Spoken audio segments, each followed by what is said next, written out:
Sir నమస్తే అండి. గడిచిన 2 వారాలుగా ప్రపంచవ్యాప్తంగా హిందువుల్లో ఒక ఆందోళన. ఎలా చూడాలంటారు? ఈ తిరుమల లడ్డు కల్తీ విషయాన్ని అసలు ఎలా చూడాలంటారు? ఏమండి, మతం అనేది ఎవరి మతం వాళ్ళకి గొప్పే.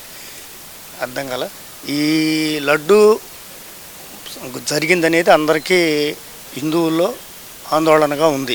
దాని మీద క్లారిఫికేషన్ అనేది క్లియర్గా వస్తే కానీ మనం చేయటానికి వీల్లేదు. ఏంటంటే ఇప్పుడు నిన్న జగన్ వెళ్తున్నాడు కాబట్టి ఆ వెళ్ళటం అనేది డిక్లరేషన్ పెట్టి వెళ్ళమన్నారు. మతం మీద విశ్వాసం ఉంటే మరి డిక్లరేషన్ సంతకం చేసే వెళ్ళాలి కదా. ఆయనకి విశ్వాసం లేనప్పుడు అక్కడికి వెళ్ళటం కూడా అనవసరం. ఇప్పుడు బయటకు వచ్చి ఏదో రాజకీయం చేస్తున్నాం, అట చేస్తున్నాం, ఇట చేస్తున్నాం అని చెప్పడానికి పనికొచ్చేదే కానీ తను చేసిపోతే లోగా నేను వెళ్ళలేదంటే లోగా నీకు అధికారం ఉంది, నువ్వు వెళ్ళలేదు. ఇప్పుడు వెళ్ళాలి కదా. ఇప్పుడు వాళ్ళు పట్టుబట్టినప్పుడు మనం బలవంతాన పోలీస్ స్టేషన్లో కూడా కొంతమందిని లాక్కొని వస్తున్నారు బయటికి. అది బలం. ఇప్పుడు ఇవాళ కుదరదు. అది ఇప్పుడు అందరూ వెళ్ళాలంటున్నారు, వెళ్ళాలి కదా. అది లడ్డు విషయంలో మాత్రం చాలా తప్పు జరిగిందండి. అంటే అసలు ఏం జరగలేదు, కల్తీ అనేది జరగలేదు, అంతా అబద్ధం, చంద్రబాబు నాయుడు ఓన్లీ రాజకీయం కోసమే దీన్ని వాడుతున్నారు అనేది జగన్మోహన్ రెడ్డి వాదన సార్. మరి దాన్ని ఎలా చూడాలి? కానీ అతను దేనికి ఒప్పుకుంటున్నాడండి? ఇప్పుడు మొన్న వరదలు వచ్చినాయి, వరదలు కూడా ఏను సృష్టి అంటాడు, లేకపోతే అక్కడ పడవలు వచ్చినాయి. ప్రతిదీ కూడా ఏదో ఒకటి కౌంటర్లు వేయటం తప్ప చిన్నది ఒక్కదాన్నైనా సరే ఇప్పుడు ఒప్పుకొని కరెక్టే ఎంక్వైరీ చేసుకోండి, తప్పేం లేదని అనొచ్చుగా. ఇప్పుడు సిబిఐ ఎంక్వైరీ అంటే అది కాదంటారు, ఇది కాదంటారు. ఇప్పుడు ఇన్ని చెబుతున్నారు కదా, తప్పే ఉంది. ఎంక్వైరీ చేసుకునేటప్పుడు చేసుకోమని చెప్పొచ్చు కదా. దయవుడి కౌంటర్లు ఎందుకు అనవసరంగా బయటకు వచ్చి ఏదో ఒకటి మాట్లాడటం చేయటం అనేది కానీ కరెక్ట్ కాదు కదా. అది అసలు ఇదేమి హిందూతత్వం? అసలు హిందూతత్వం అంటే ఇది ఎలాగే ఉంటుందా? అంటే నా మతం ఏందో నేను చెప్పాలా? ఇప్పుడు నేను గడిచిన 5 సంవత్సరాల్లో పొట్టు వస్త్రాలు సమర్పించింది మర్చిపోయారా మీరు?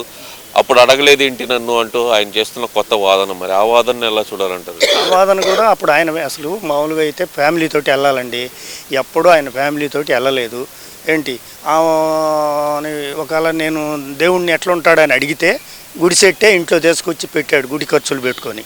అర్థం కల. మరి వాళ్ళ విశ్వాసం లేనప్పుడు భార్యాభర్త ఒక మన సత్యనారాయణ స్వామి వ్రతం కానీ ఏమైనా కొన్ని సాంప్రదాయాలు ఉంటాయి. ఆ సాంప్రదాయాలు అప్పుడు దంపతులు కూర్చోవాలి. దంపతులు కూర్చోకుండా ఒక్కడే వచ్చి కూర్చొని నేను ఆచరించాను అంటే, ఆచరించడం అంటే ఒక గుడికి ఒక సాంప్రదాయం ఉంది. ఇప్పుడు మనం ఒక గుడికి వెళ్తున్నాము, బన్నీని తీసి వెళ్ళాలా, లుంగి కట్టుకొని వెళ్ళాలంటారు. అక్కడ తిరుపతిలో మనం వివాహం ఉత్సవాల కూర్చునేటప్పుడు కింద కూర్చోవాలి, లుంగి కట్టుకొని మన అట్టపంచి కట్టుకొని కూర్చోవాలి, పట్టు వస్త్రాలు కట్టుకొని.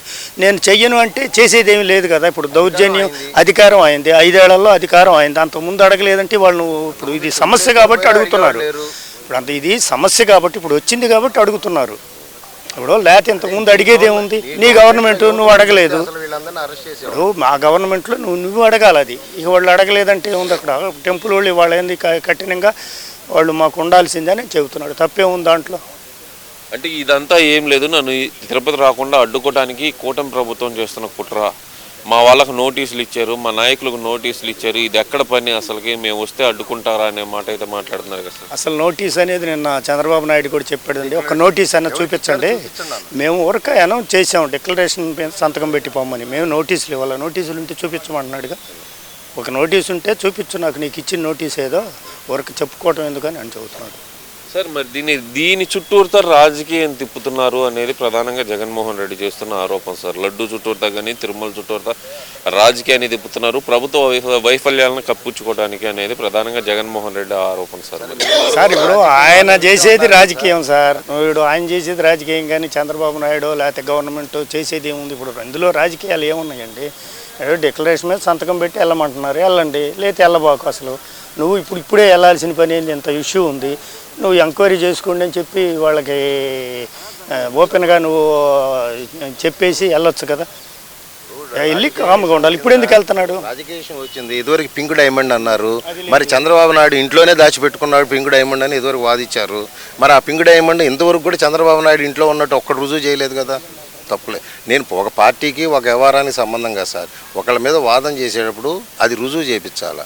మరి పింక్ డైమండ్ ఈ రోజు కూడా ఎక్కడికి వచ్చింది, ఎక్కడుందని తేల్చలేకపోయారు. సరే, అది అయిపోయింది. రమణ దీక్షితులు ఉన్నాడు, వాడిని బయటికి పట్టుకొచ్చారు, వాడు ఇష్టం వచ్చాడు మాట్లాడాడు. వాడు మనం చూసాక మీడియాలో ఏం చేసింది. మళ్ళీ ఇప్పుడు దాని గురించి పార్టీ మారినట్టుగానే రమణ దీక్షితులు కూడా ఇవాళ వాళ్ళల్లో కూడా కలుషితం చేశారు. వీళ్ళు పోయి వాళ్ళని కూడా వాళ్ళ యొక్క రాజకీయాలు చేశారు. వాళ్ళకి నచ్చినోడు వాడు తలకాయ వంచమంటే వంచినోడికి పదవి ఇవ్వటం, ప్రమోషన్లు ఇవ్వటం అవన్నీ చేశారు. అట్లా జరిగింది. ఇప్పుడు రమణ దీక్షితులు చేసింది కూడా తప్పే. ఆయన మనకన్నా వైఖాన శాస్త్ర పండితుడు, యోధుడు. మరి రాజకీయానికి లోబడి అప్పుడేమో అట్లా మాట్లాడాడు, ఈయనకు పదవి ఇవ్వపోయేసరికి ఇట్లా మాట్లాడాడు. ఓకే సార్, ఓవరాల్గా ఏం చెప్తారు సార్ మరి మీరు? ఇది ఏ మలుపు తిరుగుతున్నది అంటారు? ఒక పక్కన చూస్తే వాళ్ళు సంరక్షణ కార్యక్రమాలు అంటూ మరి వైసీపీ వాళ్ళు ఈ రోజు గుళ్ళల్లో చేస్తున్నారు. మరి సార్ అది రాజకీయం కోసం చేయటం తప్ప మామూలుగా ఎందుకంటే ఏదో ఉనికిని కాపాడుకోవటమే, వేరే ఏం కాదు. రోజు వాడుకునే ఇల్లుని మనం ఇలా శుభ్రం చేసుకుంటాం లేదా? ఇలా ఒక ఆగండి, మన ఇంట్లో ఒక పండగ వచ్చింది, రోజు వాడుకునే ఇల్లుని కూడా ఇవాళ కిచెన్ కానీ, వంటగదులు కానీ, దేవుడి విగ్రహాలు కానీ మనం శుద్ధి చేసుకునే మనం పూజా కార్యక్రమం మొదలు పెట్టుకుంటాం. మరి ఇట్లా పొరపాటు జరిగిందనడానికి మనకై మనం శుద్ధి చేసుకోవాల్సిన అవసరం మనకుంది. అది మన